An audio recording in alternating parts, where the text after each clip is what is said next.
Shalom, shalom, shalom. Bienvenue sur ma chaîne YouTube, l'Évangile de Dieu avec Clarisse. Je m'appelle Clarisse et nous sommes en train de lire le livre de Matthieu. Nous sommes au chapitre 4. Alors, on y va. Comme vous savez, déjà, je vais juste expliquer verset par verset si possible. Vous avez lu la Bible avant, comme j'ai expliqué dans les vidéos précédentes. Sinon, la vidéo sera très longue et on ne veut pas. Je ne suis pas trop préparée cette fois-ci, mais donc ce qui veut dire que je vais beaucoup lire mes notes. Mais on va s'en sortir parce qu'il faut qu'on avance. Alors, nous sommes au chapitre 4 de Matthieu et ça commence par: Alors Jésus fut amené par l'Esprit dans le désert pour être tenté par le diable. Déjà, pour commencer, ce chapitre peut être divisé par trois idées principales. Donc, dans ce chapitre, on va voir que on parle d'abord de la tentation de Jésus par Satan, le commencement du ministère de Jésus et l'appel des disciples. Comment il appelle de certains de ses disciples, comme je pense quatre. OK? Donc, c'est ça qui est qui est vraiment l'idée principale de ce chapitre. Alors, comme j'ai dit tantôt, Jésus est amené dans le désert pour être tenté par le diable. Tout d'abord, l'esprit l'amène dans le désert pour être tenté. Donc, c'est l'esprit qui l'amène dans le désert. Donc, ça veut dire que c'est Dieu qui l'amène dans le désert pour être tenté par le diable. Donc, avant qu'un roi ne puisse gouverner, il doit prouver qu'il peut se gouverner lui-même. OK? Dieu ne prend pas juste des gens pour aller les mettre dans un ministère comme ça. Bien que c'est son fils, il l'a envoyé. N'oublions pas que Jésus marchait sur la terre en tant qu'homme. OK? Donc, il a été tenté comme, pas tenté en fait. Non, ce que le Seigneur, en fait, le bon mot ici, c'est mis à l'épreuve. Parce que le Seigneur met à l'épreuve, tandis que le diable tente. Mettre à l'épreuve, euh, une épreuve révèle ce qui est dans ton cœur, alors que une tentation est une incitation au mal. Tu vois? Donc, en fait, Dieu te met à l'épreuve pour voir est-ce que tu peux tenir. Il a mis papa Abraham à l'épreuve. Quand il a dit, va sacrifier ton fils, ça c'est mettre à l'épreuve, you know. On a vu les enfants d'Israël marcher pendant, en tout cas je vais parler de ça tantôt, dans des trucs, marcher pendant 40 ans parce que Dieu voulait voir comment était leur cœur, ce qui était dans leur cœur. Donc, tu vas voir que le Seigneur n'incite jamais personne à pécher. Ça, c'est l'œuvre de Satan. Tu peux lire ça dans Deutéronome 2:8. OK? Dieu a fait le chemin dans le désert. Pendant 40 ans, les enfants d'Israël marchaient avec Dieu dans le désert. Dieu les a laissés parce qu'il voulait leur... En fait, c'est ce que tu vas lire maintenant dans Deutéronome. Tantôt là, je suis désolée. Dans Deutéronome 2:8. On dit que Dieu les a fait faire le chemin dans le désert pendant 40 ans pour les faire humilier, pour les rendre humbles d'abord et révéler et puis voir la disposition de leur cœur. Et et ils garderont donc, pour voir s'ils vont garder les commandements de Dieu ou pas, tu vois. Et Jésus devait maintenant commencer son ministère. Donc, il fallait bien que Dieu le mette aussi à l'épreuve. C'est comme ça que je comprends ça. Parce que sinon, pourquoi l'amener dans le désert par l'esprit? C'est l'esprit qui l'amène dans le désert. Dans le désert, donc, c'était la volonté de Dieu. Peut-être pouvoir aussi. Et tout ça se passe avant que son ministère ne commence, ne fasse boum, tu vois. Donc, Dieu doit aussi être sûr. Donc, après 40 jours maintenant de jeûne, quand Jésus avait comme ça, Jésus a jeûné pendant 40 jours.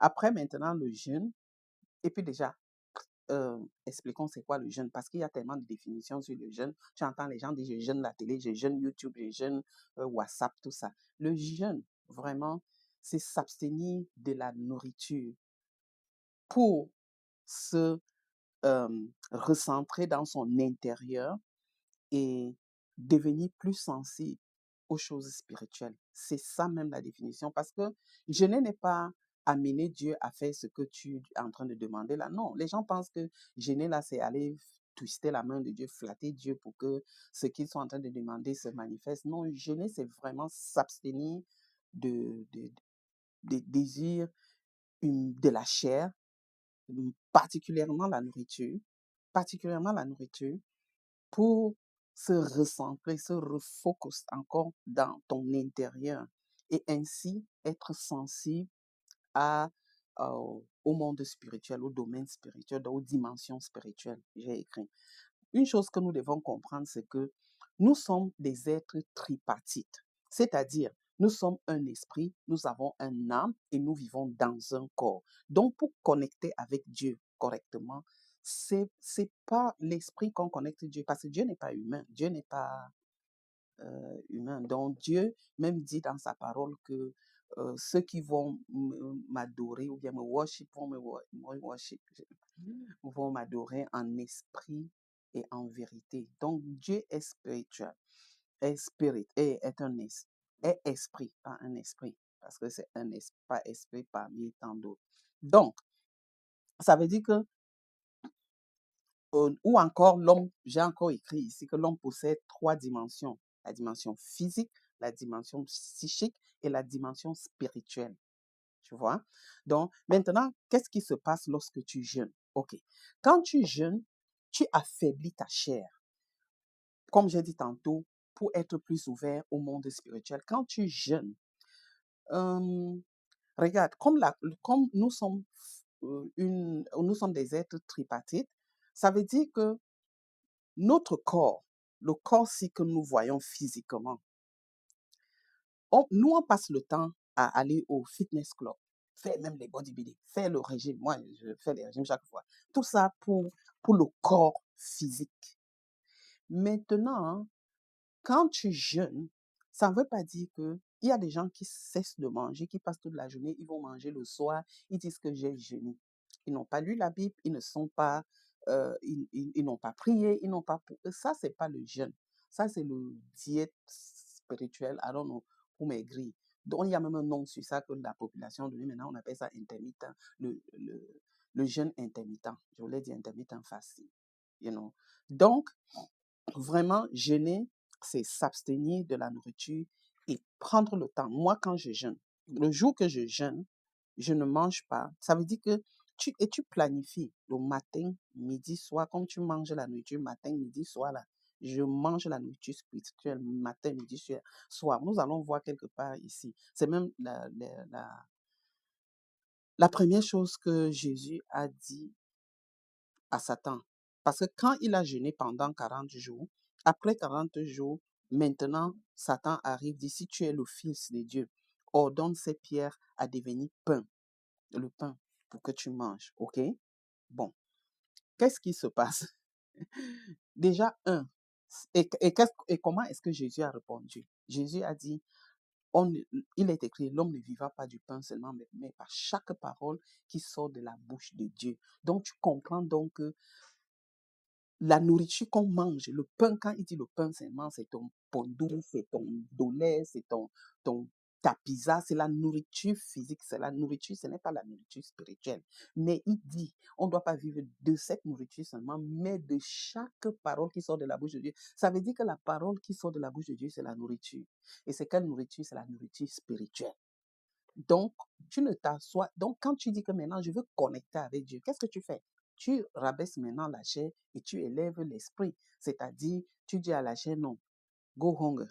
Maintenant, je veux parler avec Dieu. Tu dis nourriture, tu ne veux pas manger. Parce que Dieu nous parle beaucoup. Mais parfois, on n'écoute pas parce qu'on est en train de manger.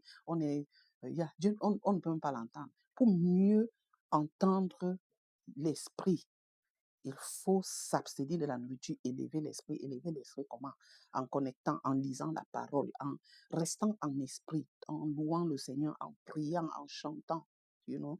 C'est ça nourrir et se nourrir. Moi, quand je jeûne, comme je disais tantôt, je me lève le matin. Je dis, puisque normalement on mange matin, midi, soir, le petit déjeuner, le déjeuner et le dîner. Alors, je dis, si c'est que je me mets là le matin, quand j'ai fini ma prière, je prends ma Bible.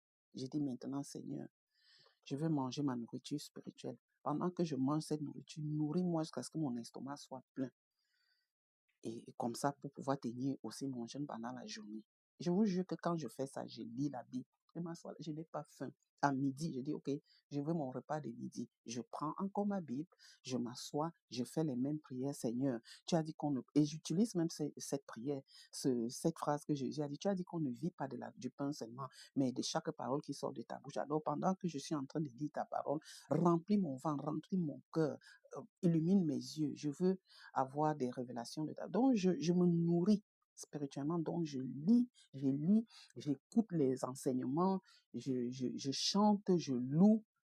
Ça, c'est jeûner. Donc, je ne passe pas mon temps à regarder, je sais pas, n'importe quoi à la télé. Je suis vraiment focalisée. Je cherche même les thèmes, je regarde. C'est ça le jeûne. Donc, élever son esprit. Et là, tu vas mieux connecter avec Dieu. Mais une chose aussi que je veux que tu saches, comme j'ai dit dans la définition tantôt, c'est que tu te ressentes dans ton intérieur pour devenir plus sensible à la dimension spirituelle. Ça veut dire, c'est-à-dire que quand tu gênes, comme tu es exposé au monde des esprits, Dieu peut te parler, le diable peut aussi te parler en ce temps-là. Nous voyons l'exemple ici. Le diable a show up après 40 jours de jeûne de Jésus. Combien de fois toi? Si le diable est venu voir Jésus après 42 jours, ok, tu peux manger les pierres, la rendre ça en pain. Non, c'est toi Dieu. Tu vois, combien de fois toi? Donc, il faut avoir en même temps le discernement de l'esprit pour savoir que ce que tu reçois pendant le jeûne là, c'est vraiment de Dieu et non un autre esprit. C'était quelque chose que je voulais vraiment clarifier. Il y a beaucoup de gens, j'ai des gens qui sont venus me dire, j'avais prié, j'ai jeûné avant d'être même avec elle. J'ai dit, est-ce que tu es sûr que quand tu as reçu ta confirmation, ce que tu dis que tu as reçu là, est-ce que c'était vraiment de Dieu? Parce que moi, j'ai remarqué que Dieu ne va pas me parler sans me donner une parole dans sa Bible pour confirmer sa parole. Donc, même quand j'écoute, puis je lis la Bible, Dieu va me confirmer. Donc, c'est pas seulement donc, en fait, même quand tu jeûnes là, tu t'exposes. Tu es maintenant vraiment dans tes problèmes. C'est les problèmes même que tu as commencé là. Tu vois que quand tu jeûnes, tu dois être fait très attention, être très vigilant. Parce que les esprits peuvent te parler. Le diable aussi, c'est un esprit.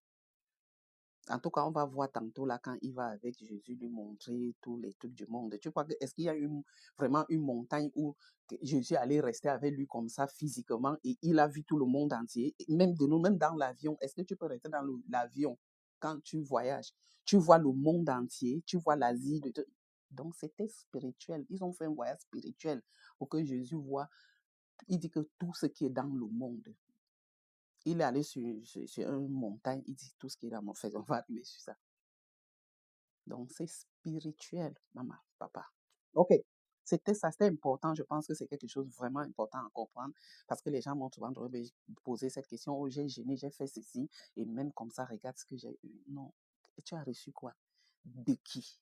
Discernement de l'esprit, très important. OK? On doit l'avoir. Maintenant, qu'est-ce que se passe? Maintenant, Jésus a gêné. Il est faible. Qu'est-ce que tu penses? Le diable ne va jamais venir te tenter quand tu es, quand tu es fort, tu vois.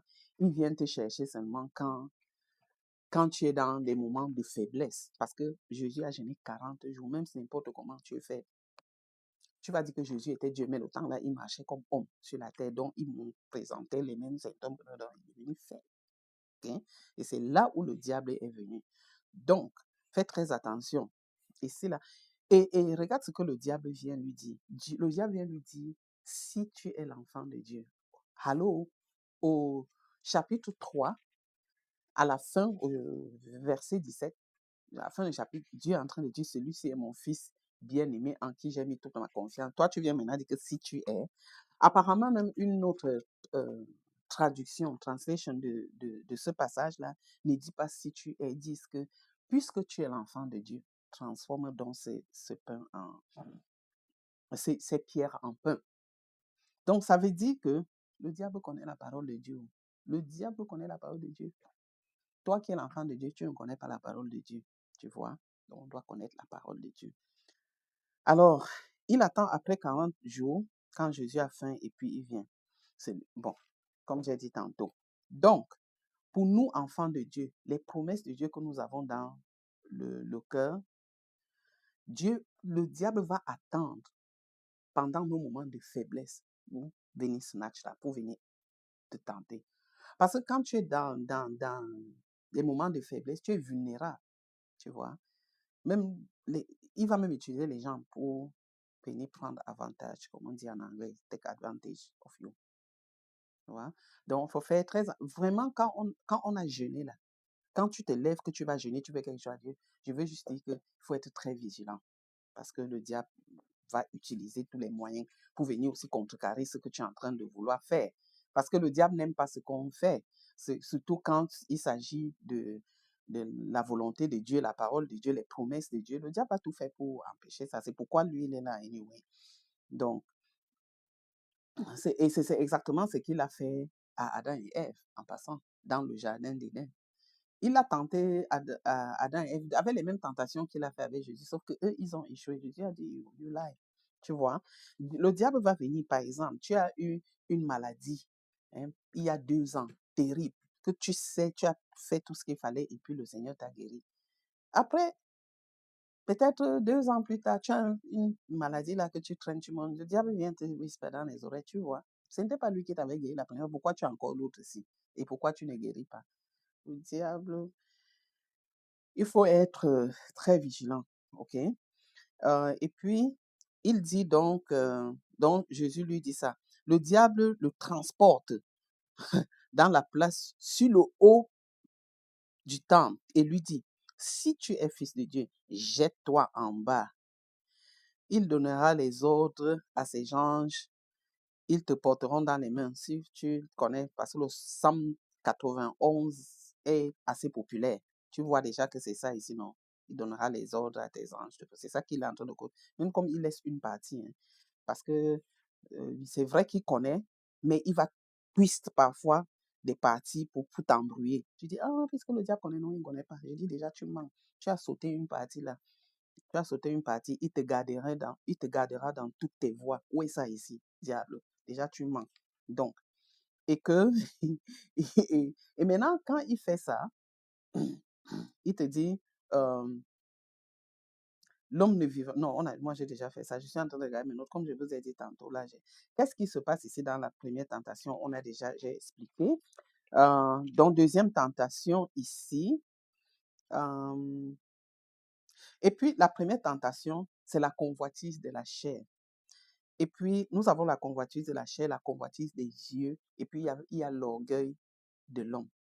Et si tu remarques bien, c'est les 3 parties de notre vie que le diable va toujours venir te tenter là-dedans. C'est les mêmes parties-là que le diable va utiliser souvent, parce que c'est les parties les plus importantes pour nous, êtres humains. Donc, ici, une fois de plus, Jésus est venu nous montrer déjà, et aussi Jésus est venu nous montrer. Bon, non, je réponds comme ça. Pourquoi? Une question ici, il y a quelqu'un qui m'a dit que, mais attends, si Jésus est l'enfant de Dieu, s'il était Dieu, comme on dit, pourquoi il n'a pas juste se transformé dans ces pierres-là en pain pour dire au diable, pour lui montrer ça? Est-ce qu'il est venu d'abord montrer son pouvoir? Dire, Jésus est venu nous enseigner à nous comment on doit aussi dans les moments de tentation avec le diable comme ça, comment nous, on doit répondre.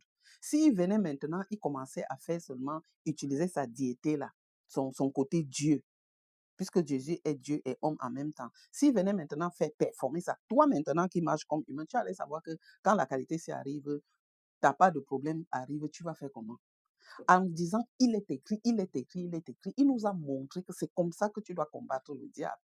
Est-ce que toi, tu étais capable de transformer le pain, même l'eau seulement, en eau sucrée? Je ne sais même pas qu'est-ce qui est passé, de transformer quelque chose. Tu ne peux pas. Donc, ce n'est pas que Jésus était incapable de transformer ses pierres en pain. Non, c'est un piece of cake devant Dieu. Amen, il a ressuscité Lazare des morts, il a ressuscité les gens des morts. C'est transformer ça qui est difficile pour lui? Non. C'est pour toi et moi qu'il a fait ça. N'oublie pas qu'il marchait comme humain. Donc, il doit nous montrer, il veut nous montrer l'exemple, comment on doit rester dit là avec le diable. N'oublie pas que le diable est le Dieu de ce monde. Hein. Ce n'est pas Dieu en haut, c'est le diable. Donc, quand va voir mes vidéos précédentes où j'explique quand Adam a désobéi à Dieu. So, c'était d'abord nous, mais bon.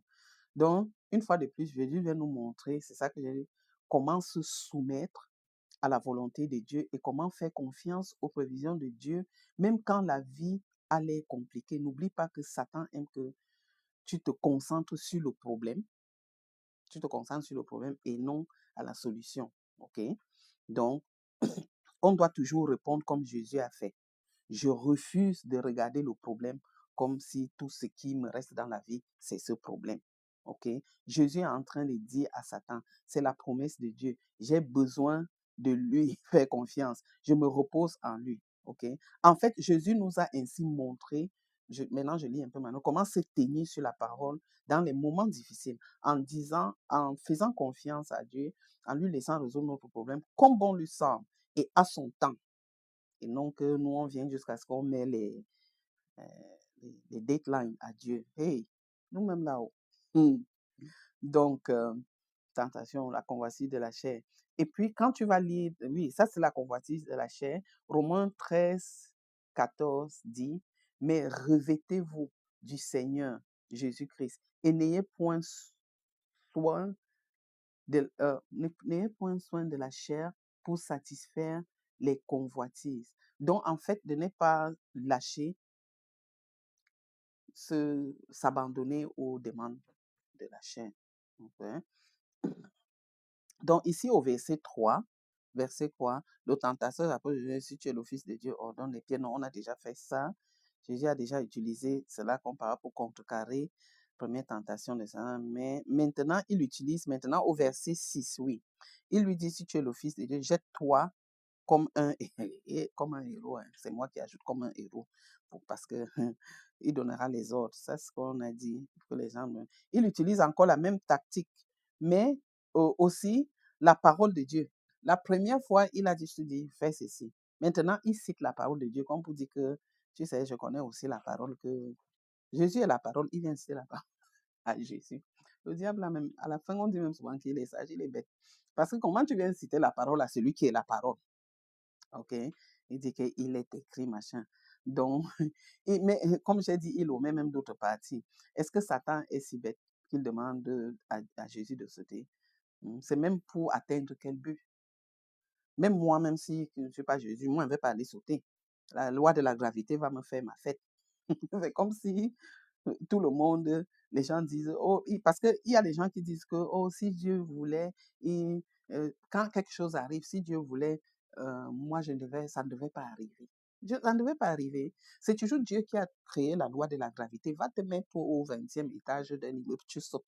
Même si tu pries en langue, tu changes de couleur en priant, tu vas atterrir par terre, tu vas mourir. Ou bien tu seras gravement blessé. OK? Tu ne vas pas aller violer les lois spirituelles et puis tu commences à dire que oh, si Dieu était. Non, on accuse beaucoup Dieu souvent pour rien. Non, pardon. Hein? C'est ça. Et puis, ici, la tentation de Jésus est basée sur 3 points. La convoitise, je disais tantôt. Oui, la convoitise de la chair, des yeux et l'orgueil de la vie. OK? Maintenant, il utilise aussi le prêtre de la vie. On a fait, Jésus lui dit, d'autre part, il est écrit, tu ne tenteras pas. Oh oui, quand il lui dit de sauter là, c'est que tu ne dois pas tenter Dieu. OK. Je suis même où ici? Oui, tenter Dieu.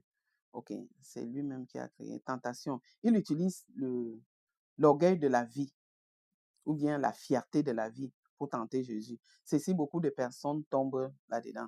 Note bien, nous appartenions avant à Adam et Ève, mais ils l'ont donné, dans le pouvoir, Dieu nous avait donné de gérer à Adam et Ève, mais quand ils ont échoué dans leur test, dans le jardin d'Éden, maintenant Satan il a le droit de donner à qui il veut. Parce que quand il dit à Jésus que le diable le transporta encore sur une montagne très haute montant, montra tous les royaumes du monde. Quelle montagne haute montre tous les royaumes du monde? C'est impossible, comme je vous disais tantôt, ça c'est spirituel, il l'a transporté spirituellement. Et lui dit, je te donnerai tout. Le diable dit, je te donnerai tout. Si tu te prosternes et m'adores, ça c'est le rêve du diable. Donc, en fait, il voulait dire à Jésus que ce que tu veux aller faire à la croix, là, que tu vas souffrir jusqu'à mourir, là, je peux te donner tout ça maintenant, sans que tu ne passes par la croix. Jésus a dit, niet, tu vois. Aïe, diable. Hum. Donc, donc, pourquoi? Et Jésus n'a pas dit, et les choses du monde ne t'appartiennent pas. Pourquoi? Parce que ça lui appartient. Du moment où euh, Adam a désobéi à Dieu, c'est parti. J'avais expliqué, je pense que j'ai expliqué dans mes vidéos précédentes comment se transfère. Ce n'est pas littéralement écrit qu'il a porté le poids comme ça donné. J'ai expliqué dans le chapitre 1 ou 2 ou 3 comment ça s'est passé. Vous pouvez aller cliquer pour mieux écouter parce que sinon on va rester ici. Okay? Donc, Jésus, tout ceci appartient, je te donnerai si tu veux. Maintenant, Jésus n'a pas discuté cela comme j'ai dit. Jacques 4,17 dit, soumettez-vous donc à Dieu, résistez le diable et il fuira loin de vous. Hein? Ok. Si on ne se soumet pas d'abord à Dieu, le diable n'a pas fait. Parce que les gens disent, soumettons-vous, résiste le diable, il va fuir. Il faut souvent lire la Bible que quand tu veux citer, commence au début et tu t'arrêtes là où il y a point. J'ai vu beaucoup de gens dire que je résiste le diable, il va fuir le Dieu. Est-ce que tu t'es déjà soumis à Dieu? C'est ce que la parole est en train de dire. Soumettez-vous d'abord et puis maintenant tu résistes le diable. Il y a des problèmes dans nos vies parce que nous avons invité nous-mêmes le diable à venir. La soumission à Dieu, c'est la première étape pour gagner la lutte spirituelle. Ok? Donc, si tu ne peux pas te soumettre à Dieu, oublie. Se soumettre maintenant à Dieu, qu'est-ce que cela veut dire? Ça veut dire que je ferai la volonté de Dieu. Je ne veux pas rendre les choses, je ne veux pas prendre les choses en main. Je laisse les choses à Dieu, entre les mains de Dieu. Je te laisse, Seigneur, je me soumets à toi, à tes plans, à tes desseins dans ma vie. Donc, Jésus a été conduit par le Saint-Esprit dans le désert pour jeûner pendant 40 jours. Donc, tu comprends donc que c'était la volonté de Dieu, comme j'ai dit tantôt, pour lui de jeûner pendant 40 jours. Les gens ont souvent tendance à dire que Dieu ne peut pas t'envoyer quelque chose et tu rencontres des difficultés parce que c'est Dieu qui t'a donné. Tu vois donc que cette théorie est très fausse. C'était la volonté de Dieu que va traverser. Mais regarde maintenant les difficultés que Jésus a eues. On dit Dieu ne peut pas te donner une tâche avec obstacle. There you go. Voilà la tâche de Jésus. Mais regarde quantité d'obstacles. Mhm. Pourquoi ceci était même nécessaire que Jésus traverse toutes ces choses-là? Romains 5, 19 dit, car par la désobéissance d'un homme, Adam, beaucoup ont été rendus pécheurs. De même par l'obéissance d'un homme, Seigneur Jésus, qu'on a aussi appelé le deuxième Adam, beaucoup seront rendus justice. Tu vois, donc il fallait bien qu'il passe par là. Dieu ne dit pas ici qu'il y a une... Dieu nous dit ici il y a une corrélation entre l'obéissance d'un homme et la désobéissance d'un homme.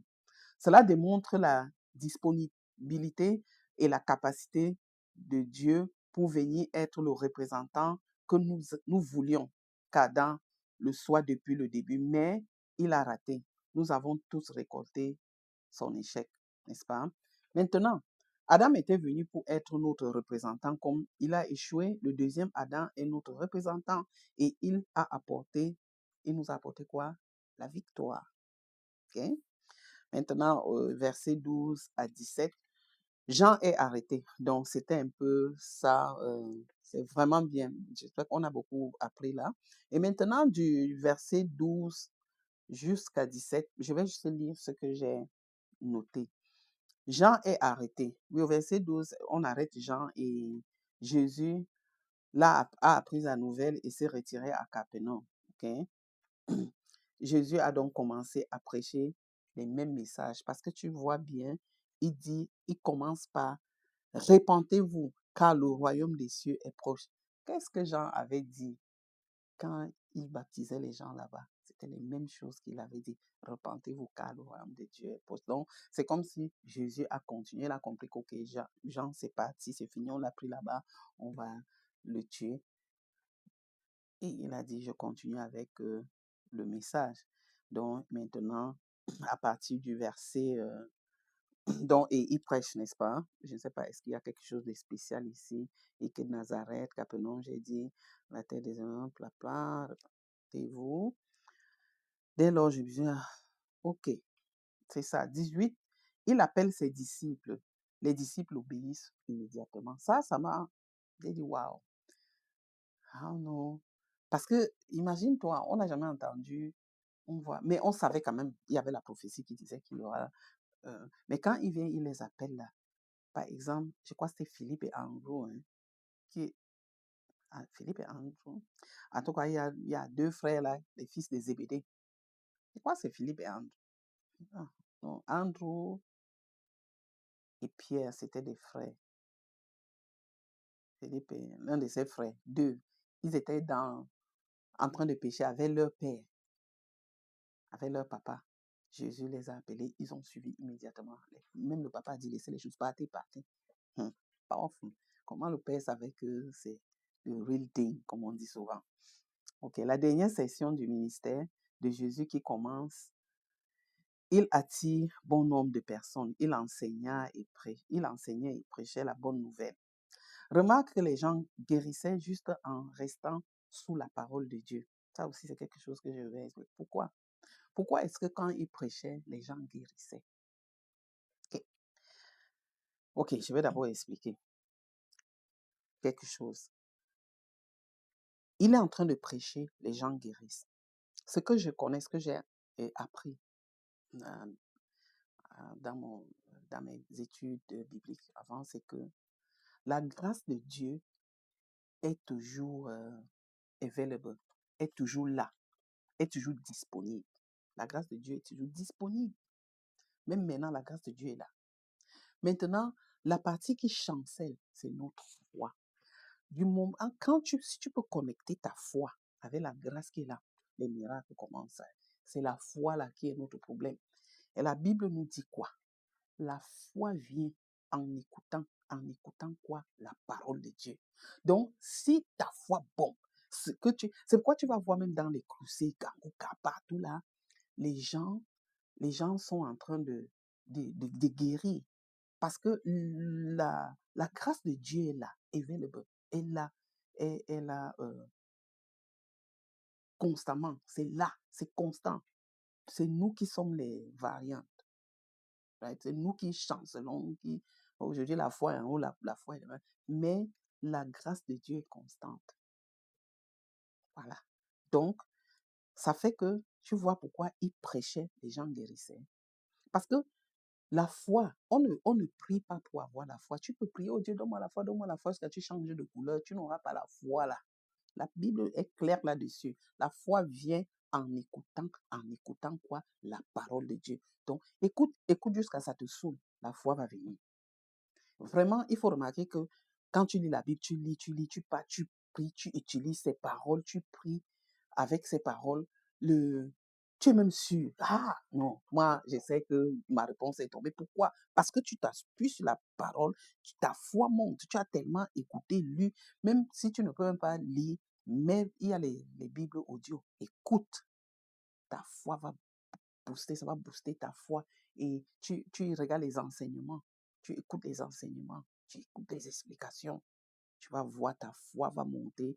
Et là, tu es au level, tu es presque au même niveau. Maintenant, tu connectes ça avec la grâce de Dieu, tu as ton miracle. Ça, c'est quelque chose que moi, je sais. OK? Donc, c'est pourquoi j'ai écrit maintenant que j'explique et je lis pour voir si je n'ai pas oublié quelque chose. C'est pourquoi la foi vient en écoutant la parole de Dieu. La parole de Dieu, je vous ai dit, ouais, j'avais expliqué la dernière fois que la parole de Dieu est toujours disponible et ce qui manque souvent, c'est notre foi pour avoir le miracle dont nous avons besoin. Tu vois? Donc, c'est ça.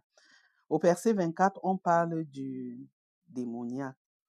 Tu dois comprendre qu'il n'y a même pas un mot dans la Bible qui va même suggérer qu'un croyant né de nouveau peut être habité par les démons.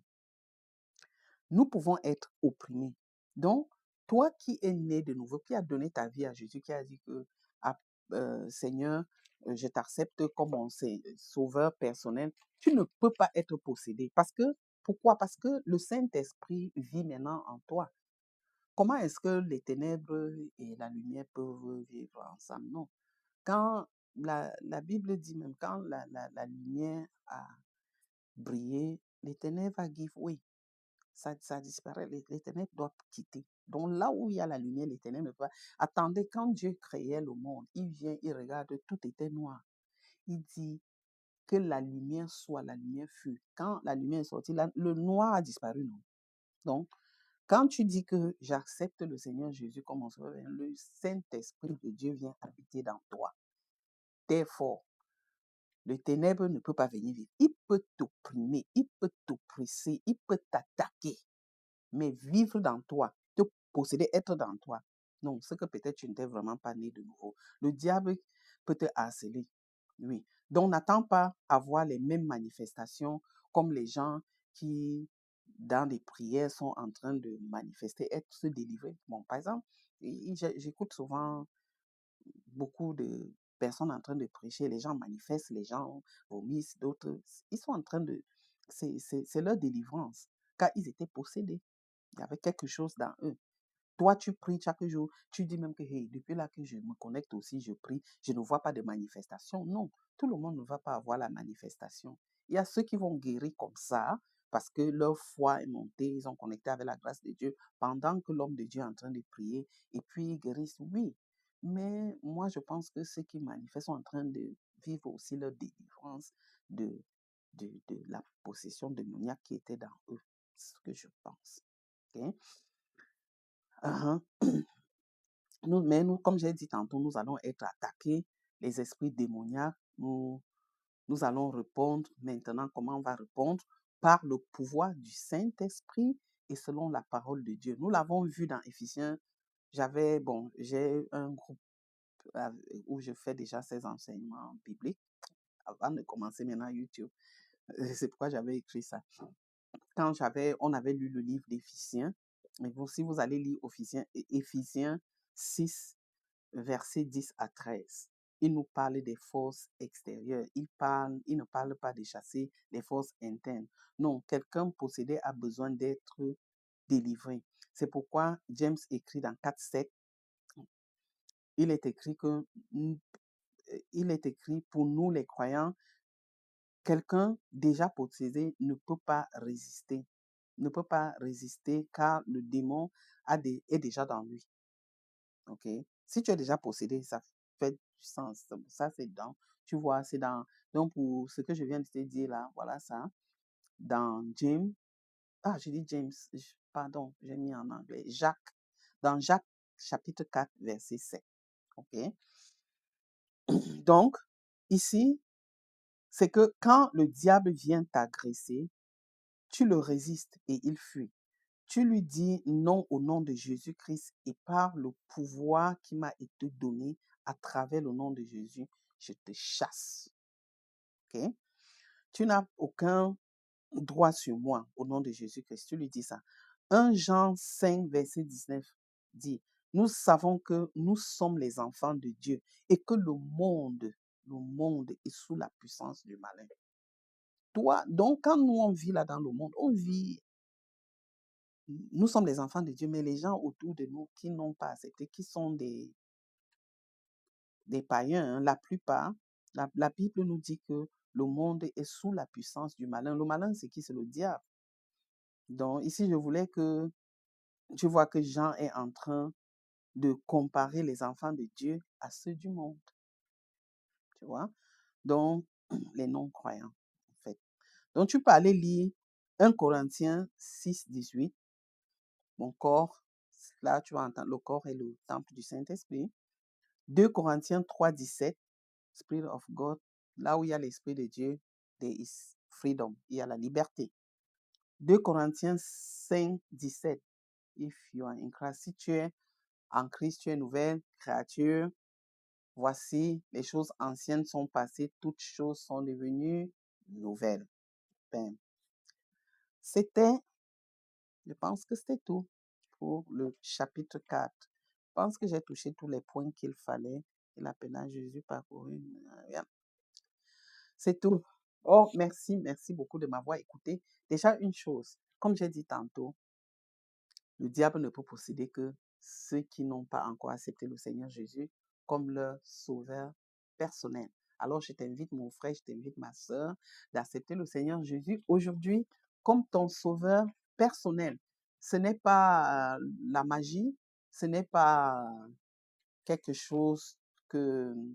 En fait, la Bible nous dit dans Romains 10, 9, que si tu confesses le Seigneur Jésus comme ton sauveur personnel de ta bouche, et si tu crois dans ton cœur qu'il est mort et que Dieu l'a ressuscité des morts, tu seras sauvé. Simple. Ce n'est pas... c'est une formule magique spirituellement. OK? Donc, je t'invite donc à faire cette prière avec moi. Invite-le maintenant dans ton cœur, mon frère, ma soeur, là où tu te trouves. Tu n'as pas besoin du public pour ça. C'est quelque chose, c'est une décision entre toi et Dieu seul. OK? Alors, fais cette prière avec moi. On va juste appliquer ce que la parole vient de dire, que si tu confesses de ta bouche et si tu crois dans ton cœur. Donc, crois vraiment dans ton cœur, sinon ne fais même pas cette confession. Alors dis, Seigneur Jésus, merci de m'accepter. Seigneur, je veux que tu saches que je suis pécheur et je te demande pardon pour tous mes pécheurs, pour tous mes péchés. Viens dans mon cœur, Seigneur Jésus, sois mon sauveur personnel. Enlève tous mes péchés, Papa. Je crois dans mon cœur que tu es mort et que le troisième jour, Dieu t'a ressuscité des morts. Alors, Seigneur, aide-moi à vivre une vie qui te fera plaisir, une vie qui va t'honorer de maintenant à jamais au nom de Jésus-Christ. J'ai prié. Amen. Bravo. Parce que la parole de Dieu nous dit que chaque âme sauvée, les anges se réjouissent au ciel. Moi, je me réjouis avec eux. Bienvenue dans la famille de Dieu, mon frère. Bienvenue dans la famille de Dieu, ma sœur. Je suis contente que notre famille ne fait que s'agrandir et bienvenue. Je suis vraiment contente que tu aies fait cette prière. C'est la meilleure décision de ta vie. OK? Alors, c'était tout. Merci beaucoup de m'avoir écouté. J'espère que ça nous a édifiés. J'espère qu'on a appris quelque chose de nouveau. Ben, sinon, on se dit à la prochaine vidéo qui sera le chapitre 5. Vous pouvez donner un pouce à ma vidéo si vous avez aimé. Pourquoi pas la partager et souscrire à ma chaîne. Merci. Au revoir. Jusqu'à la semaine prochaine. Shalom.